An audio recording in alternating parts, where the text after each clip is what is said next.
એ વહુ, કેમ તું ઉઠી ગઈ? તને કીધું તું 10 વાગ્યા પહેલા ઉઠવાનું નથી. કાલથી તું વહેલી ના ઉઠતી. મને સુધી રહેજે. એ હા મમ્મીજી.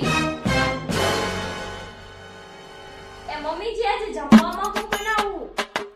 એ બેટા, રોજ ઘરનું ના ખાવાનું. આજે તો આપણે રેસ્ટોરન્ટમાં જમવા જઈશું. રેસ્ટોરન્ટમાં આજ જમવાનું બનાવવાની કાંઈ જરૂર નથી. આજે વહુ ને સાસુ બે મળીને આપણે બે જણા જાશું જમવા.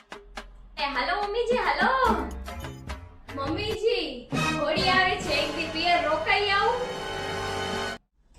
એ વહુ, એક દીકરીમાં દીકરા તું મહિનો દી રોકાઈ આવે ને આરામથી તું ફરીને વેકેશન કરીને આવજે હો.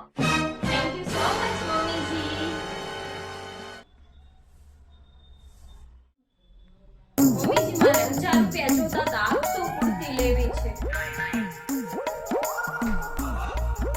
અરે બેટા, તું 1000 ની વાત કરશો, તું 2000 લઈ જા. તું બે કુર્તી લઈ આવજો બસ. ઓકે મમ્મીજી.